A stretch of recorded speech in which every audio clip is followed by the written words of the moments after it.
When someone is really talented, people sometimes say they sold their soul to the devil. That might be the case with Joe Watson, and it would explain the distinctly demonic noises you hear throughout this episode. Or perhaps the issue is that Joe lives in Bolton, which is the English version of north of the wall, and maybe the strange sounds are blizzard winds, announcing that winter is coming.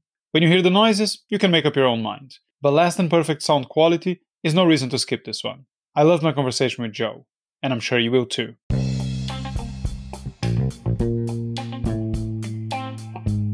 Welcome to the StoryPowers Podcast, the show about the power of stories, the people who tell them, and why you should be doing it too. I'm your host, Francisco Mahfuz. My guest today is Joe Watson. Since no one knows what a copywriter is, Joe describes herself as a writer of stuff. She's also an editor, trainer, speaker, and a lover of swearing, sarcasm, and puns. Now, I have a completely inflated and unwarranted opinion of how good my writing is, but after reading some of her stuff, I reached out to Joe and my exact words were, "Bloody hell, you can actually write." I'm sure the world will... See, this is Joe in the background. It's all right. I'm sure the world will soon lavish more elegant and relevant praise on you, but for whatever that's worth, you heard it here first. I mean, first, unless you're one of the thousands of people who already follow her online, but, there you have it. And for the rest of you, I know that 63% of my audience listens to this podcast on an iPhone, so that means you can actually open the app and do this magical thing of scrolling down a little bit and clicking on the stars. Ideally 5, but beggars can't be choosers. I know you can do it. I have faith in you. All right, let's get to it. Ladies and gentlemen, the glorious Joe Watson. Joe, welcome to the show. Thank you so much. I feel like everything's going to be downhill from here, Francisco. Glorious praise. It really was. I really don't think I'm going to live up to it with whatever follows. Well, listen, I said you can write well. I didn't say anything about the type of human being you are. So I'm a terrible human being. Wonderful with a pen or a keyboard, but in person, I'm just horrible, really. As everyone's about to know. I like to do a little research on my guests. So let me see if I got this right. You know everything there is to know about copyright law. You think discussions about pricing should come first, and you love flying, being on camera, and seafood. How am I doing so far? Oh, I'd say about 9% correct, which is better than most people get for me. Well, listen, if I know you as well as your husband, that's probably as much as it can be expected. I'm at this dangerous stage at the moment where I got exactly what I wished for, because my husband and I both run our own businesses. And so the pressure was always that we never saw each other enough. And now, of course, we've all been locked down, haven't we, for 3 months? And I got exactly what I wished for. Now I have to see him every day at every turn. And we are hating each other increasingly by the moment. We really are. So it's my fault for wishing to see him more. But oh my God, that man knows me inside out and hates me for all those reasons. I completely agree with your approach to what makes for a successful relationship and what doesn't. And one of the reasons I think I've managed to stay with Patricia for as long as I have now, we've been together now for 14 years this time around, because we used to date when we were first boyfriend and girlfriend, and then she got tired of me after 2 years and dumped me, and we got back together after 5 years. 5 years was a long enough time to forget most of the bad stuff or unlearn it.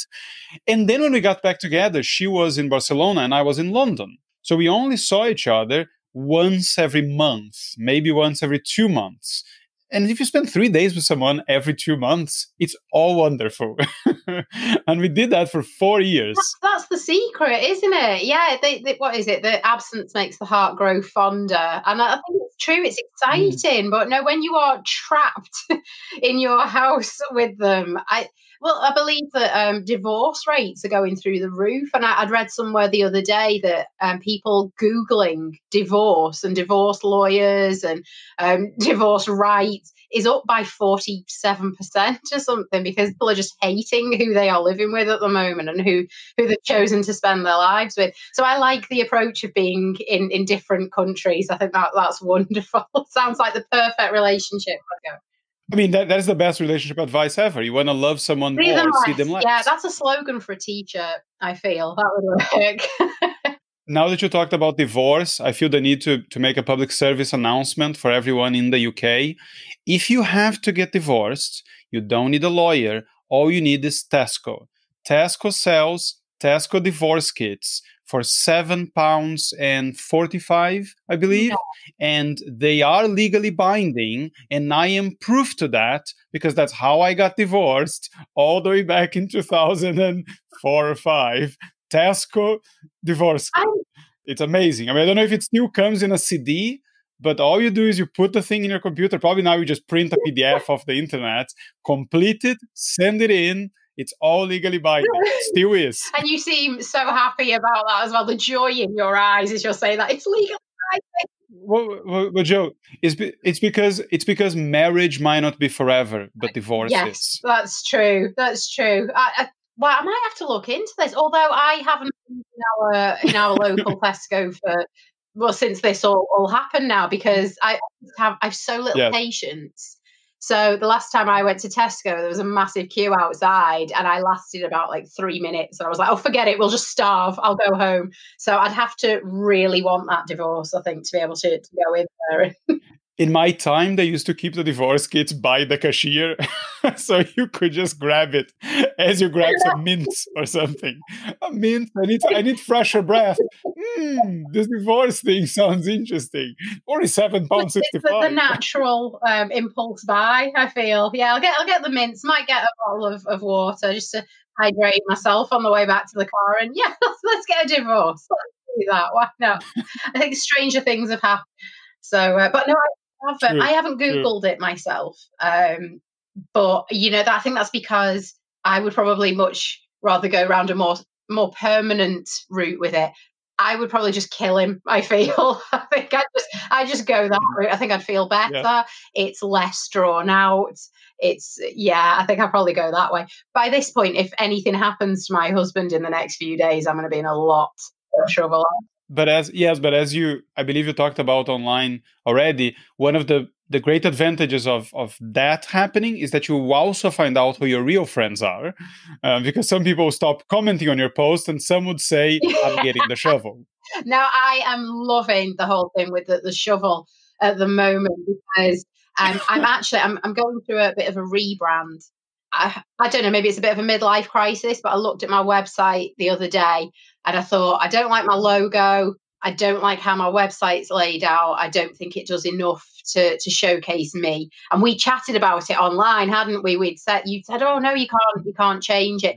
My company is called A Good Write-Up, and yet people don't really know that. And but what they do know is these ridiculous situations that I find myself in, such as when I had a go at that guy online who said that all women should be at home greeting their men with a freshly cooked meal and be ready to welcome him into the bed. And I said, if my husband expected me to greet him in any way, the only thing I'd do is greet that fucker with a shovel. Although my company is called A Good Write-Up, people don't really see that or hear that, but they all associate me with the shovel. So I'm thinking that's got to be blended into the branding, perhaps at some point. I'm considering it anyway. Now that you talked about branding, I think it's probably a good way to ask a question related to something that I wanted to talk to you about other than sheer nonsense, which is, how do you differentiate copywriting from branding? Oh God, that's a tough question. Like you said, you know what? We'll come on this podcast, we'll keep it light. We'll have a joke. We do when we have our banter and we chat on our posts and everything like that. And now I'm being asking these proper questions about stuff. It was one proper question. One too many. I don't know what I'm talking about with any of this, Francisco. I really don't. And I think that's the beauty of my branding. The branding is getting out there what you want people to know and think about you. Whether any of it's true or not doesn't really matter. But no, I think Well, anyone can have a personal brand. You don't necessarily have to be a good writer to do it. But I think in this online world where we're all pitching to get our content out there and show that we're the best at what we do and that we're the best person to work with, it's not enough just to have the content. It's got to have an element of personality in there. So I can't just put out things and say, look at this last piece that I wrote for someone. It's exquisite, it sells, it sizzles, it's wonderful. That's not enough because there are so many copywriters out there. So when I'm putting anything online, I want people to see me. So I'm definitely building my personal brand. I want people to recognize me by things other than my writing. I want them to say, oh yeah, you're that girl who said she was going to kill a fellow with a shovel. You're the one who who did these terrible things that I share online, like I swear in front of my kids. Some people love me for that because they can relate to it. Some people hate me for it, but either way, it is building a brand, isn't it? So I think the writing is just a very small part of it. It's just being unafraid to show who you are and put yourself out there. But with the branding, well, I hope I'm going to say, an interesting story here. I hope it is interesting. It might not be.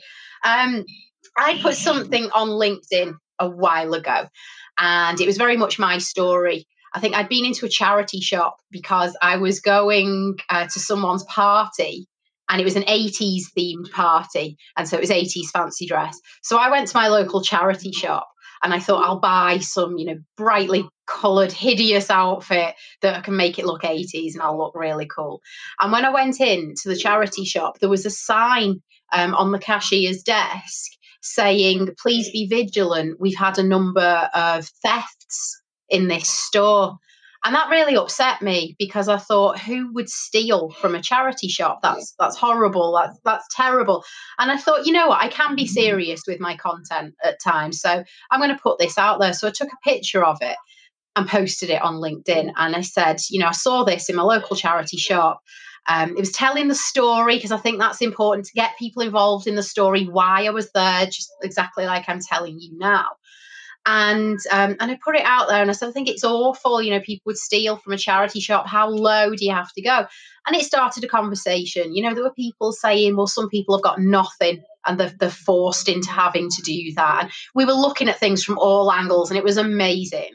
And then someone put a comment on that just said, And I hate that. That is such a bugbear of mine. Someone who doesn't go straight in with a comment, they just put a really petty, And, because of course I'm going to bite at that then. So I did. I was like, yes, can I help you? And she said, straying away from the original content, are we? And I sent a message back saying, I'm sorry. And she said, it's just that I've already seen this story elsewhere before. I'm quite disappointed that as a copywriter, you've chosen to steal someone else's content so that you can build your audience. And I thought, well, I would never do that because I would get found out. But secondly, as a copywriter, that would be suicide to use someone else's written content. Wow, that is going to kill my career dead. So I would never do that. But I was really annoyed that it'd been suggested. And I was really annoyed that it had been done in a public forum. She could have sent me a private message, but no, she wanted to out me. Anyway, so I did a bit of research and I did contact her privately. And I said, I'd love to know, because this is my story. Where the hell do you think I've copied it from? So she sent me a screenshot from where she'd seen it on Facebook.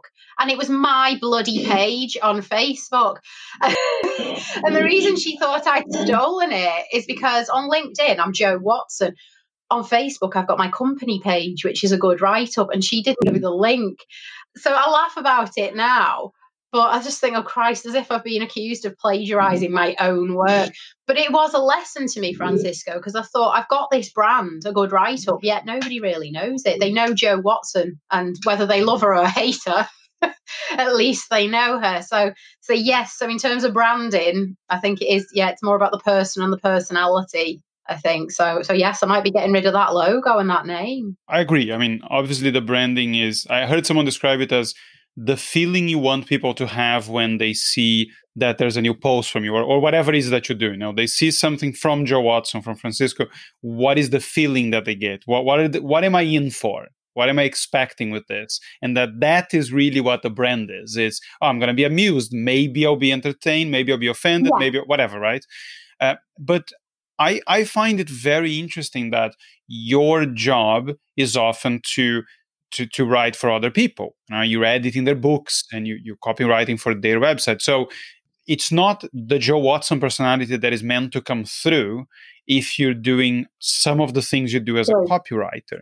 So is that this whole thing of being able to write or edit in someone else's voice that I find very interesting, because I don't think I'm capable of doing that at all. I mean, I can't turn off my own voice to write for someone else. It is a tough thing to do, but where I kind of enjoy my job is the fact that I'm at a stage now where I've built my brand to the level that I have, that people contact me. So I don't pitch for work. Yes, I'll tell people if I've got, a product I'm selling, or if I'm running a training course, I will tell people. But I don't cold email anyone. I don't pitch. I don't say, yeah, if you need a copywriter, come and hire me. I don't do it. I just put my own stuff out. So now I'm at a point where people come to me and they say, I love your style. I love the voice that you write in. That's what I want for my business. So yeah, they don't want it to be exactly me. It's not going to be my opinions. It's going to be their wishes and their actual content, but they're happy that it's going to get put across in a style that they'll love because it's the style they've seen me writing. So really, it's very rare I have to write in someone else's voice, which is wonderful. It does take a while to get there, but I like where I am because obviously it's a lot easier. I don't have to think, I've got to put, my corporate head on now to do anything, because I wouldn't enjoy that anyway, to be honest. But it is a skill. It is a skill. But ultimately, the client, in order to help you do your job properly, the client needs to know what they want, because sometimes the client comes to you and they don't have a clue. And you'll say, do you want it to be formal or informal? Oh, I don't know. And so the real skill you need to have isn't about switching to their voice. It's about being a fucking mind reader, Francisco, because they're not articulating it at all what they want. And that's really, really tough.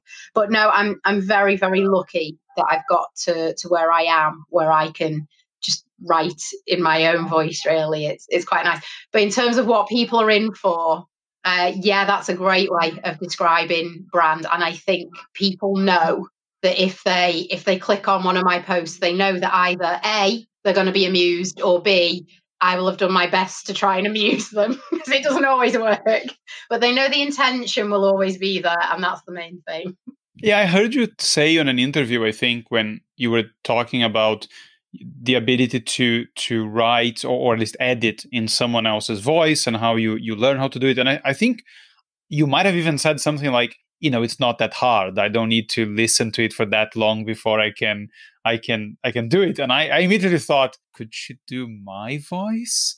And then I thought, yes, she could. She just needs to get some wife jokes in there and talk about how little sexual prowess she has. I mean, it would be pretty easy. That's the thing. Just make them land. I'll make them hit. It's about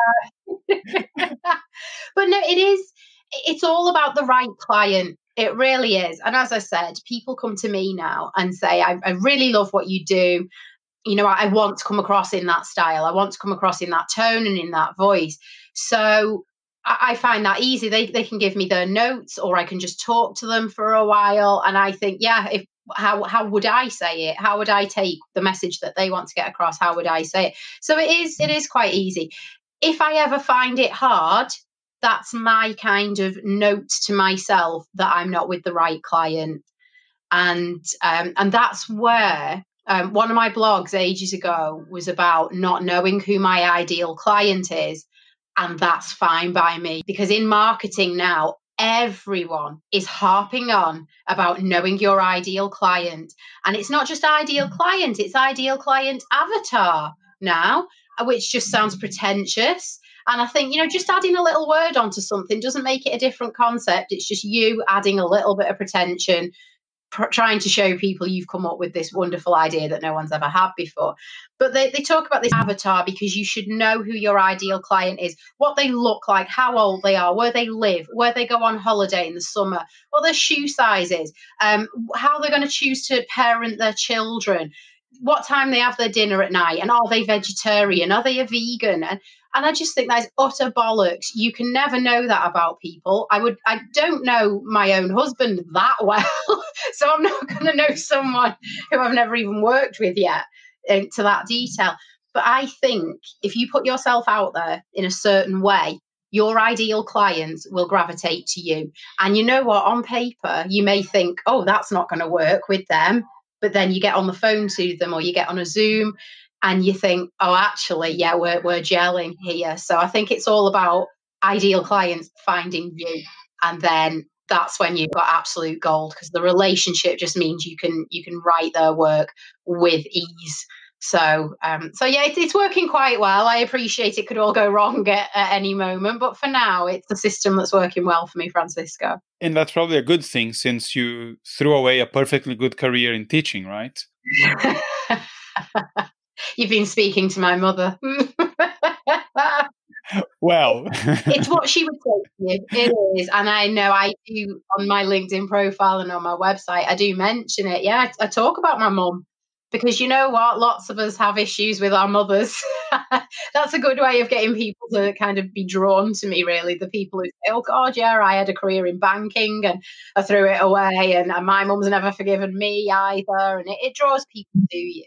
Yeah, I was a teacher. I was not cut out for it. I don't know why I went into it. I've got no idea. I could not explain that to you. The kids were great. But the politics in education, certainly in Britain, it's horrendous. So I didn't last long at all. But of course, my mum hit the roof when she found out I was leaving. I think what made it worse as well is that I quit having no other job in place. So she would have preferred it if I would have at least had another career lined up. But I didn't. I just left. I got to the point where I thought, I can't do this. This is killing me. So I did get another job working in education, but not in formal teaching. But the plan was I'm going to build my business on the sideline until I can get to a point where I can just do it full time and it'll be wonderful. And then I'll be a millionaire and it'll all be fantastic. And I'll be this world-renowned writer and everyone will know my work and think I'm wonderful. And then about a month after going full time with my business venture, I found out I was pregnant and spent 9 months being horrendously sick. So the whole empire building kind of went out the window a little bit. But I'm still here. The business is alive and the baby is alive. So yay. I mean, some days that's all you can ask for. Most days, that's all I can ask for. That's the dream, Francisco. There's a bit of a problem with your plan there, because you say everyone will know my work and think I'm wonderful. I mean, I'm not sure those two follow from each other. No, you're right. You're absolutely right. They don't go together. I think everyone will know my work and think,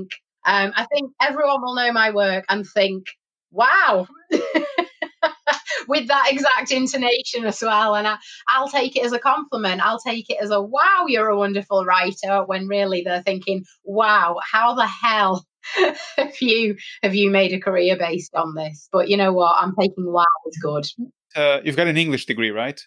I have. It's totally useless. Same here. I was just curious about what your actual thesis was, or your final paper, because I wanted to check if it was more pretentious than mine. Oh God, mine was in no way pretentious. I need to know yours. Go on. Right. So my final paper was called I Wanted to Breathe Smoke: Violence, Self-Destruction, and the Search for Meaning from American Psycho to Fight Club. Oh my God. What did your tutors say about that? Did they just go, yeah, go on? Yeah, I mean, I explained, I mean, the ambition of it was just ridiculous. I said, there's a lot of problems in, the 80s generation and the 90s generation. I would like to tackle both things through the seminal works and get in some existentialist stuff in there, get some psychology. Nice. He's like, yeah, go for it. Yeah, sounds like a brilliant plan. But this is also a guy whose favorite book in all of literature was Blood Meridian. So from Cormac Okay. McCarthy, which is not an easy or light book. So he probably just said, yeah, I like a bloodbath. I would like to see this unravel. That's a good word to catastrophic. use, isn't it? Let's see where this starts spiraling out of control, really. But I have to ask then, with the American Psycho, were you basing it on the film or the book? Which were you going for then? So I did the books, but this was a rude awakening, because I think when I decided to do it, I can't remember if I had already read the book or not. I thought, I mean, how different from the movie can it Yeah. really be? And then when you read it, you find out that Fight Club is exactly the movie, slightly worse, arguably, because no bare-chested Brad Pitt. But then American Psycho. I didn't know Fight was a book. No, I didn't know that. Yeah, Czech Palahniuk. It's a very good book, but it's Okay. exactly the movie. And American Psycho is horrendous, because all this sort of goofy comic aspect to the movie, none of that is in the book. And in the book, all the horrible stuff he does, like he tortures people before he murders them, and the book describes page after page after page. Oh, I had to put it down sometimes, and I'm not squeamish. But some point it was like, oh, do you really have to do that with a rat? Just thinking about the rat. Yeah, I was thinking about the rat. That's why I thought I'd ask, because, well, one, I didn't know Fight Club was a book, so that is absolute news to me, so I'm going to have to read it now. But yeah, I've obviously seen the film for American Psycho and read the book. The film is almost a farce in a way, isn't it? Really, like when he's running with the chainsaw with his bunny slippers on and all of that. And in the book, that never would have featured. It's all very hideous and dark and prolonged, because it's page after page after page. It's not just, oh, here's a paragraph about him torturing someone. It is so drawn out, which I guess is good writing in a way, because that's how it would have been for that character to do it. They would have drawn it out. But my God, your thesis must have been so dark. I don't think it was, actually, because all I wanted to focus on was mostly the sort of the super passion for capitalism that existed in the 80s, and how that translated into the culture, and how then some of that was fading in the 90s, and there was a bit more angst and whatever. And I really like the supporting stuff I read for it. But the books were perhaps the only two books I read in my life where the books are not better than the movies. Or at least you don't gain by reading the books. You just, for American Psycho, I think I definitely lost. Oh. I'm never getting that part of my soul Yeah, back. we all did. I mean, you know what? We should have known, though, because when you pick up the book physically, it's like a house brick, isn't it? And you just think, well, this isn't going to be something I can dip in and out of. This is, I'm going to have to commit to this. But oh my God, that takes me back, because I think when I read that book, I think I was at university, but I didn't choose anything that dark, but I did choose to look at a darkness in a way. I'd looked at the humor in a program called The League of Gentlemen. And I don't know if you've ever seen it. It's a little bit cult status, really, but I struggled because I found it very funny. But I was realizing that not everyone was, including my lecturer and my tutors, and that made it very difficult to discuss the humor within it. But I honestly couldn't tell you what I wrote about at all. I think by that point, I thought, I don't actually care about this degree anymore. I loved studying. I am a geek. I believe in education, but I just felt that by the time I got to the end of my degree, or I was getting to the end of it, I thought, I don't think this is going to get me anywhere. And I think I'm right with that. I don't, because a lot of people mention it when they say, "Oh, has it helped you be a copywriter?" I honestly don't think it has, and it hasn't helped with my own writing for me either. It hasn't shaped me. It will help a lot of people, I'm sure, but I just feel that when you're becoming a writer, it's your own experiences and your own tone and what you hone, the skills that you hone. So I could look at something I wrote 3 years ago and be mortified by it and think, oh my God, as if I wrote that, that's awful. And I think I could rewrite it now and it'd be wonderful. But I think that's the beauty of writing. You just develop it as you go along. I don't think it's something you have a formal basis in. But I don't know if you agree. What are your thoughts on that? It's worth understanding the context in which I took my English degree,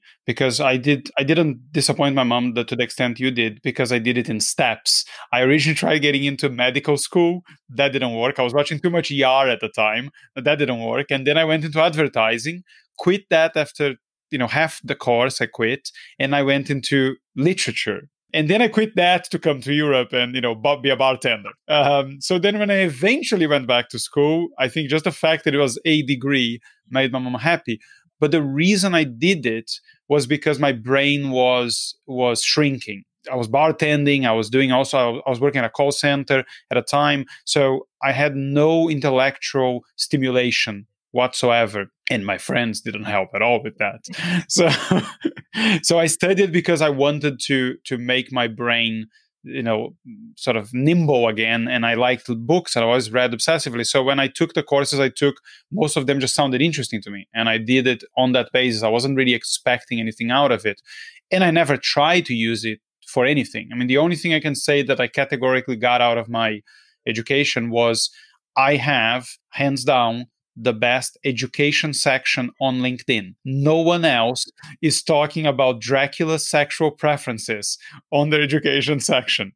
So I should actually post on that one day, because 100% I have them. You were just going to see your profile views just absolutely skyrocket. People think, what the hell is this guy doing? Well, yeah, you've got to keep it interesting. But with you saying that, was your degree pure literature then? Was it English literature? Yes, it was English literature. Mine, yes. I loved both. I loved language and literature. So when I applied to university, I did the combined honours of language and literature. After my first year of literature, it actually got to a point where I thought, if I carry on studying this, I'm going to hate reading. And it was nothing to do with the studying. It was how it was taught and the text that we were studying. So like all of the text for that entire first year, nothing was later than the 14th century.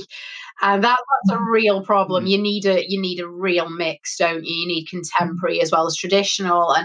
And it was awful. I found it so hard going, where I got to a point where I thought, I am actually going to hate something that I have as quite a big hobby here. So I quit literature and just did full-time language. But like I said, I still don't think it helped me. But mine was the more traditional context that I was in. I didn't get to hop around the world prior to doing my degree, Francisco. Yeah, there's nothing particularly sexy or glamorous when you're hopping around the world, from Brazil to London to do silver service. I mean, I can make anything sound glamorous now. I can say that I worked at one of the biggest nightclubs in the world, which was Fabric in London. But the work itself involved picking up bottles from the floor. I mean, good music, but still, picking up bottles from the floor. It's nothing glamorous about that. Well, like you said, it's how we make it sound, though, isn't it? We can put a lovely spin on it. We're good with words, glamorize it. Yes. So you said something before I digressed us with this whole education stuff, that talking about what makes you or doesn't make you a better writer. Now, I know that one of the things you do is you also give trainings. How, and again, with the risk of sounding pretentious, and working on the basis I can actually write, it doesn't strike me as something that, not that you couldn't teach, I'm sure you can make someone a lot better, but to me, it's a bit like humor. I mean, you can improve someone that has a bit of a basis, but I don't think you can make someone funny or a good writer, from whole cloth. I mean, so what's your experience with that? And what works, what doesn't work? Well, I fully agree with you that you can't make someone, be the finished article. If they're not naturally like that in some way, there's not a lot you can do with them. So yeah, if they're not naturally funny, you're never going to make them a stand-up comedian. If they're not at least willing to put the work in to be a writer and have a little bit of talent there to work with, there's nothing anyone can teach them on on any course, but certainly not for a day when they typically come to me. So I found that it's really, really key in marketing them very carefully so that everyone's expectations are managed. So if someone said to me, oh, I want to come on your course, but I really can't string a sentence together, I'd be saying, I'm not the person for you. I think what I try to do is I try to attract people who are good at writing, or they certainly have the basic building blocks there, but they need to sharpen their skills a bit, get some ideas, get some new techniques, find different sources of inspiration so that they can make sure they're creating good content. And it's usually for their businesses. So people aren't really coming to me just because they want to get better at writing and it's just a bit of fun. It's usually because they'll need it for their business. So I will show them tips and techniques that will really upskill them so that they'll be able to sell a little bit more easily, or they'll be able to promote with a little bit more efficiency. So yeah, they definitely need that starting point when they're coming in. It is difficult though. And it's why a lot of people will say to me, oh, can I come to you and can you train me on how to write social media posts and LinkedIn posts?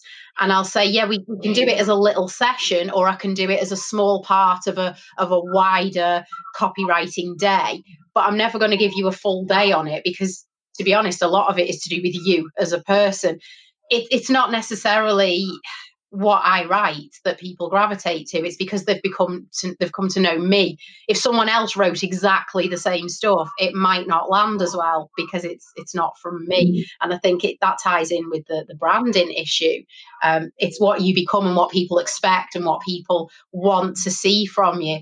So I don't think people could care less how I write anymore. You can't teach it. And Christ, I wouldn't want to teach anyone to be like me anyway. That'd be horrendous. So is there any, or there was in the beginning when you started writing on social media or writing in general, is there any type of structure or model that you kind of follow, or some elements you're always trying to get in there? Because I can't necessarily see that. Now, when I read your stuff now, it just seems like you have a bit of a captive audience and then you're just being you, but I can't necessarily notice something. And again, think you're a significantly better writer than I am, but mine, you can see, if you look not very hard, you see through the seams of how I write. So mine is always, some questions or some sort of more interesting statement to open and then leading into something, or it's just a story, or I just tell a story and then I try to bring out a broader point out of it. Now, do you have any type of structure you follow or teach people at least? I don't actually. So I'm glad really that you've said you can't find one in my work, because I was thinking if you say, oh yeah, I can see the structure you're following, I'd be there thinking, then I'm doing it subconsciously. I'm clearly doing it without thinking about it. I don't really like structure when it comes to storytelling. And I believe that's what it is when you're sharing content, whether it's on your website, social media, or in a pitch. For example, I think it's all about storytelling. And yes, I know traditionally a story should have a beginning, middle, and an end. But anyone who's seen any of the films made for Netflix will be able to stand by the fact that actually your story doesn't need a middle or an end. It just needs to be on screen and people will buy it. The amount of things I've seen where I've gone, where's the ending? How does that tie up? No, it's a slight digression really. But no, I think storytelling, it should be natural. It should be how you would talk to someone down the pub with your friends. So when you say, how do I teach it? People get too bogged down in structure. They say, oh, well, I know what I want to say, but I don't know how to start it. And I don't know where to go and in what order. And I say to them, how would you tell your mates down the pub if you were going to share that story, if you were going to share that case study or that scenario or that anecdote? How would you tell them? And that's what you need to write down. Now, you might not go straight into typing it and publishing it, but you can at least get it down in the way that you would say it. And then you can edit it later on and you can tweak it and think, oh, that doesn't need to go in there, or maybe I'll move that to the end. You can always edit that starting point that you've got. But it really is about bringing it as close to speech as possible for me. So when I write something, I think, is this how I would say it? And I want people to go, oh, I can imagine you saying that. So no, I don't I very rarely put questions in. A lot of people will tell you that you should, and there might be something in that. There really might be. If I start putting questions in my posts, I might see engagement soar further. I might see sales go up. I don't know. I don't know if that would work for me. All I know is that it wouldn't be comfortable for me because it's not my natural style.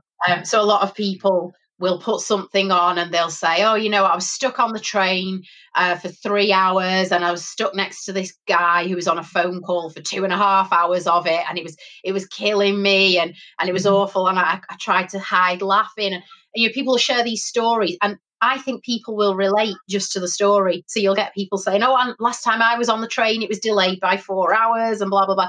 And people talk. I don't see the point in ending those posts with, when was the last time you were on a train? Yeah, I didn't even mean, because those are the sort of call to action questions that people say you should have in social media posts. I didn't even mean in that sense. I meant, for example, when I help people improve their public speaking, right? So the way I tend to describe their introduction as, you have to capture people's attention. And I found that, I think you appreciate this, I described that your introduction should be WTF. But now WTF for me doesn't mean what it normally means. To me, it means your introduction should be weird, thought-provoking, or funny.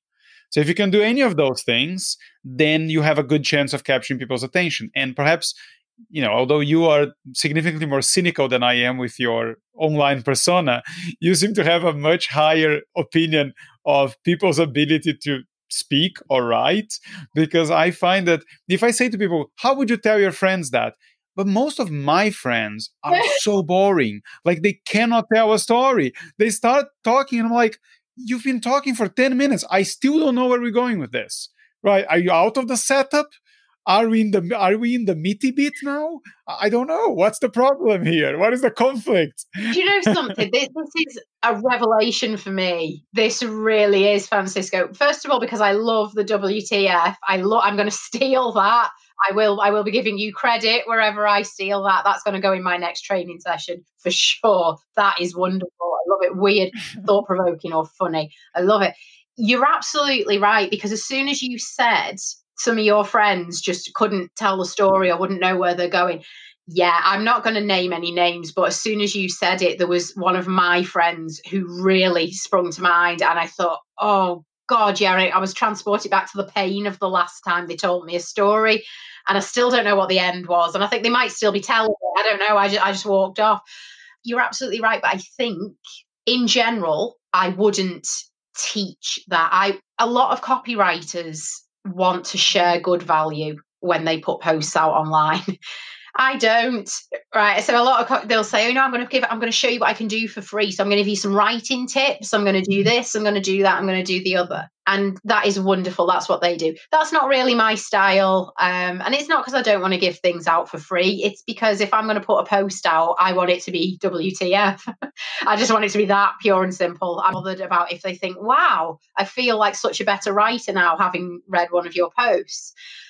But I would teach keep it as close to speech as you can in one of my training sessions. But that goes back to targeting the right people and marketing towards the right people. And when people contact me and they, like I said, if I can't string a sentence together, it'd be a no from me. When people contact me and say, I want to book on your course, I have to have a conversation with them first. So there's no option where they can just click book and pay. I insist on a conversation with each person so I can get a feel for whether they are going to be someone who will really benefit from the course. So that way I know I've got a load of people. Well, I say a load and I'll limit it to 8 people so that everyone can get some focused time. But I know exactly what kind of people I've got in front of me, and I know if I've got the person who can't tell a story for shit. So yeah, so I think that's a really interesting point, and that probably highlights why I don't just share throwaway tips. I don't think they work for anyone. I'm stealing all your ideas today, Francisco. I'm loving this. Do you hear this noise, or is it just me? There's some strange noise on the line, but I'm not sure if it sounds like the devil is breathing down my neck. But maybe this is just in my head. But I don't know. Maybe he's waiting for you. Yeah, maybe. So I think it is a bit different because it's a bit different for you than it is for some people, because you're selling your ability to write normally. I don't think you're selling your ability to teach people writing primarily. I think I've seen you maybe mention a blogging resource once or twice. And the fact that you can write proves that you can do the job. I do training and I do coaching and the stuff, but the primary thing for me is keynote speaking. So when people see me telling a story, that's fine, and say, okay, well, he can tell a story, but a keynote speech is not just me telling stories. I'm not being hired as a storyteller. I'm being hired as a speaker, which is meant to teach people that. So if I don't ever do any teaching, it's impossible for someone to see my stuff and go, well, he can definitely do what we're going to pay him to do. And they'll go, well, the stories might be amusing. I have no idea if he has any useful content to share. So I think for some people, they have to have that more tips for this or tips for that approach, which arguably lends itself less well to just being you and being entertaining. I mean, you can still do it. I try to do it, but obviously, if I can just tell stories nonstop, that's it's a lot easier to come up with content. It's easier. It's much more fun. And, I do sit there sometimes, Francisco, and think, should I put something out that is a bit more useful? But I don't think people would expect that from me. I don't think they're not following me because they're thinking, oh, every time I see one of her posts, I'm going to get better at writing. I don't want them to either. I want them to see what I write and think, wow, she's good. I want to hire her to do the writing for me. So. It's a fair point, and I wanted to pick up on something you said about structure and not having it on something that I know is not the primary part of your business, but it's something I know you do as well, which is speaking. Well, the first question I have is, do you think that it is your fault that we're in this situation now, all locked down? Because you spoke, I think, last year at CopyCon, and you said they'll have me back unless something happens. I was quite shocked, actually. I spoke at CopyCon. That was one of my first large-scale professional speaking gigs, really.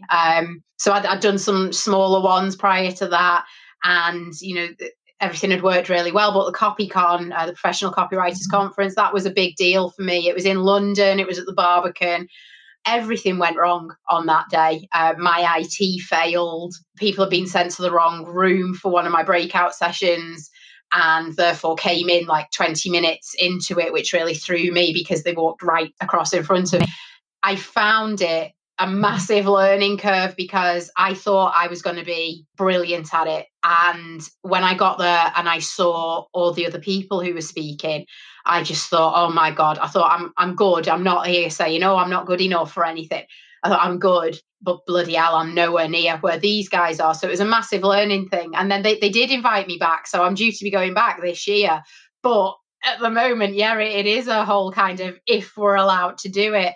And maybe this is the universe's way of saying, no, you don't go back. Don't go back. Because, CopyCon are probably thinking she'll come back, she'll do a better job this year. It'll go much smoother. And the world is actually saying, no, you're going to fuck it up, Joe. So we're going to throw everything out into the world, a pandemic, just to stop you going back there and making a fool of yourself. So if the universe perhaps gave you any signs that you would go back and do a good job, like maybe if you've met someone who does this professionally and helped people get better, I mean, maybe that would be a sign that you're meant to go back. I just don't know anyone who does it though, Francisco. So I think I need to work on my branding, right? It's not just this, this good looks, Joe. There's more to me than this. I'm so gutted for you, actually, that you weren't recording when the first thing I said to you when we came on was, "My God, you're handsome," as if you that, and then just put that out. Well, we have it on the record now, so it's okay. I had a conversation with someone the other day, and I was talking about one of the things I really like about speaking in public, which is that people actually speaking in public, and to some extent social media, at least my experience with social media, which is people will like what you say, they'll tell you that they like what you say, and sometimes they'll commend you for your wisdom or your sense of humor. Now, perhaps I've been with the same person for too long, but no one is applauding me at home. No one is commending me on my wisdom. So, the fact that you go into a room and you talk in front of sometimes hundreds of people and they're applauding you, I mean, that's not what we usually experience in life, is it? No, and that's the thing. We expect that we'll go home to our other halves and they'll just sit enraptured by everything we say, and they'll be thinking, my God, I could listen to you for hours, and let me make some notes whilst you're talking to me. And they don't listen to us at all, probably for good reason. I think when we go out and we speak on stage, these people have only got us for an hour. So we probably dial it up a bit and think, yeah, let's give them all the good stuff. But I don't know. I mean, I always thought I was good at it. But then when you see other people who are excellent at it, you just think, right, I really need to up my game. And I love that. I love that. Yeah, I want to be able I came away from CopyCon disappointed, not in the event. And, it was fantastic. It was an amazing experience. I was disappointed in myself. And I think that's a good thing, because it means I will strive to get better. And I got great feedback. I really did. It was amazing. I loved the feedback. But yourself, it's about how you feel when you've done it. And you'll know with someone such as yourself who does this, you go out, you deliver these keynotes, and this is who you are. You'll know if you've had an off day. Now, nobody else might pick up on it at all, but you'll sometimes come away and think, that wasn't quite right. Well, I hope you do. I hope you're normal and you do feel that. Or do you just come away and go, my God, I killed it again. I was immense. Well, yeah, again, high opinion of myself. But what happens with speaking, I find, is that most people, and I wouldn't think this is ever a problem to you. I wouldn't have thought up until we started talking about not necessarily having a specific structure for things. Because the problem I think most people have when they speak in public is they just don't grasp, one, how important good content is.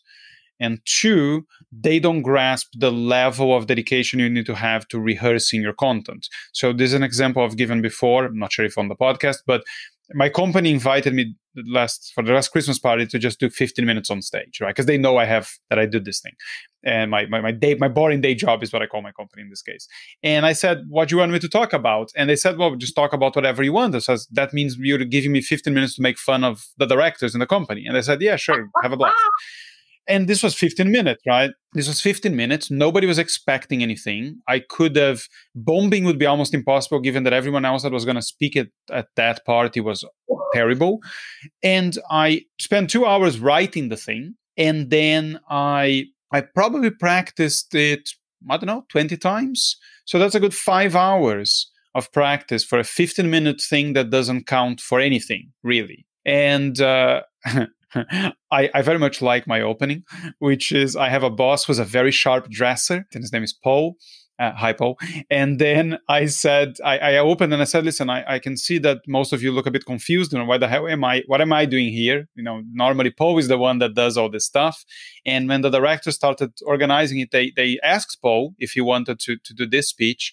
And he was very excited about the idea. So he immediately started deciding which suit he was going to wear. But then that just took too long and they couldn't wait for him to come out of the closet.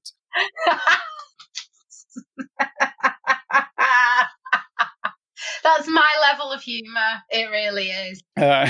So what I'm trying to say with all this stuff is, so one, I think that having very good content that is thought out to do a whole bunch of things that perhaps you have less time to do when you're speaking than when you're writing. So, are you grabbing people's attention? Are you telling them what you're there for? Are you connecting with them so they relate to whatever the session is about? And then, then just building stuff in a logical manner that it's entertaining and all of that.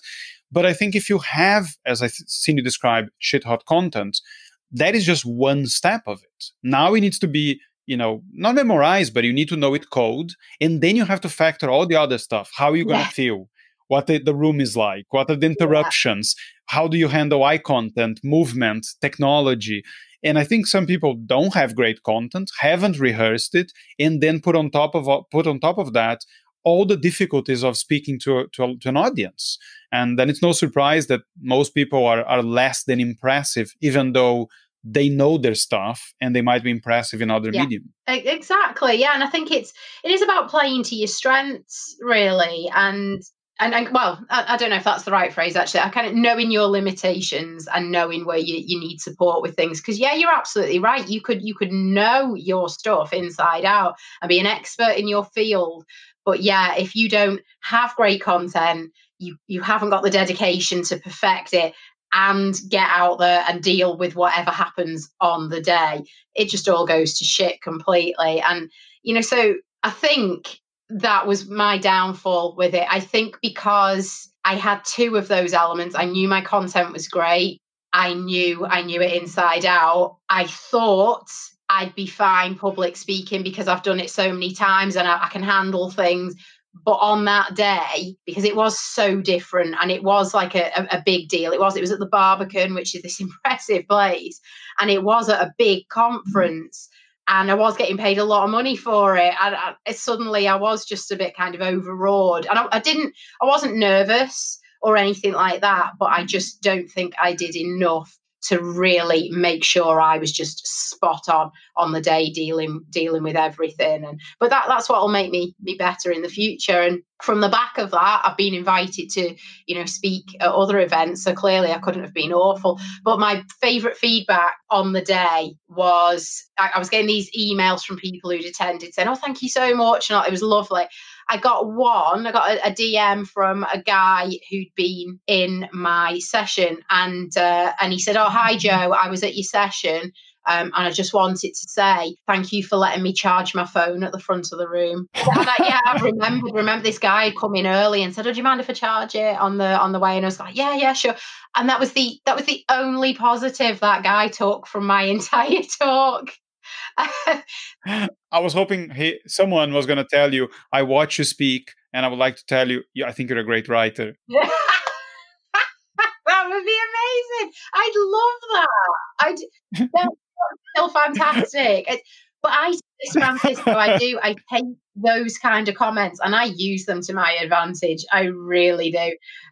So I'd love that. That would be the kind of thing in my style, which I do think it is very self-deprecating, or at least I hope it is. I think because I'm quite bold and I'm loud and I'm vocal, sometimes people think that's arrogant, and it's really not.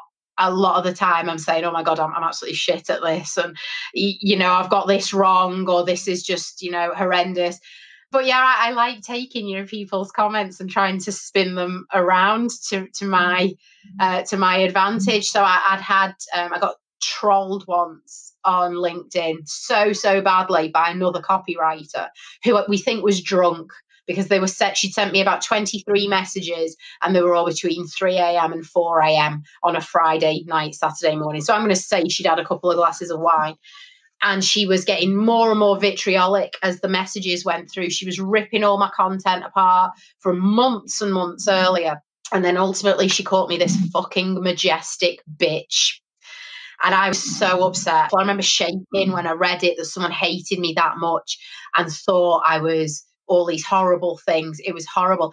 And then people started saying to me, "You want to take that as a compliment, really?" And, before you know it, I'm introducing myself at events as a fucking majestic bitch.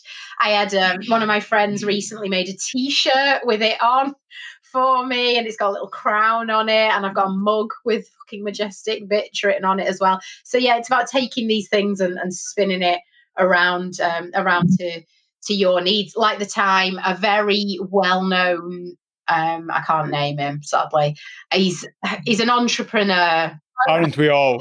Everyone is. And he'd approached me about editing his book. And I gave him the same details that I give everyone else, because, of course, every now and then I edit books rather than just people's pitches or web content or anything like that. I'll do their books if it's the right client for me. So if someone comes to me and I don't get a good feel for them, or I don't think the book's any good and I won't enjoy it, I won't do it. But he'd come to me, and he was quite a big name, so I would have liked to have worked with him just for that reason. But I gave him the payment details, the same payment details I give everyone else. And he came back and he said, "No, you're okay. For that price, I could get a professional to do it." And again, that was hurtful. at the time. But now I use it to my advantage. So now I will happily put that in a post. I will happily introduce myself in that way, or with that reference on a training event. Yeah, I've had it on materials, I've had it on slides and stuff. And I think, you've just got to take these things and run with them. But yeah, the charging one at CopyCon, thank you so much for letting me charge my phone during your session. That's one of the best ones. That's praise indeed. I mean, you got to own these things. There is a fantasy writer that I quite like called Joe Abercrombie, and he's very funny on his Twitter feed, and he makes a point of posting negative reviews on a regular basis, like today's 1-star rating. Like he has a book called his latest book called A Little Hatred, and the review was like there was actually quite a lot of hatred in this one. And he says, well, if he gets a lot of 5-star reviews. So if I post a 5 stars, I just come across like a pretentious cock. If I post the 1 stars, then if they're funny, right? If it's just like, oh, I didn't like this book, well, I'm not gonna post that. But it's somewhere like the package arrived in my house completely sodden. I was like, okay. It's all 1 star. Had to send it back. Like 1 star. Okay, fine. I love that. I think it's, and you know what? I would want to read that. Yeah, if I read all these 5-star reviews, I'd be there thinking, oh, great. Yeah, I'm sure you're wonderful. Wow, this is amazing. If they start sharing things like that, I think, wow, that's a sense of humor I can get on board with. And I really like, because you want to know these people are normal, don't you? And are willing to have a laugh at themselves and at their own expense. It is important. So yeah, I've got lots of 1-star reviews I can use. Joe, I realize we've well run over and trampled and stepped back and spat on the time we had set for this. So let me just ask, where can people find you other than LinkedIn? LinkedIn is the main one. It's what I use for all of my content, really. But of course, my website is always a great place to go. So it's agoodwriteup.com. But I'm actually, as you know, and as we talked about, I'm going through a little bit of a rebrand. So that will be changing. I think I will keep the name. I think I'm just going to play it down a little bit, and I'm going to change a lot of the content on my website. So we'll see what I'm in the middle of a midlife crisis, Francisco. I don't know what content's going to come off. I don't know what's going to go on. It will be a surprise to me as much to anyone else. But yeah, get yourself on there now, and get yourself on in a couple of months, and see if either of the Joe Watsons you're presented with as someone you'd like to work with or read more about. Who of us is not in the middle of some type of crisis? I mean, I'm yet to meet the person who says, I know exactly what I'm doing. I've known for the last 5 years. I know what the next 10 years look like, and I have no questions. I said, sure, I don't want to have a beer with you. Exactly. I don't trust those people. They offer nothing to the conversation. They're no fun, are they? No, nobody wants those people in their life. No one needs that negativity. Who wants well-resolved, mentally healthy people or emotionally healthy people in their lives? I mean, we will have nothing to talk about. Exactly. I want to know that if I'm having a beer and a conversation with someone, I like the idea that we will laugh uncontrollably and at some point one of us will cry. I like that idea. And you don't get that with emotionally healthy people. So. Well, laughing uncontrollably and eventually crying is how I'll describe intimate relationships with me. So there we have it. All right, everybody. Before this goes even further than it already has, thanks for tuning in. Take care of yourselves, and until next time.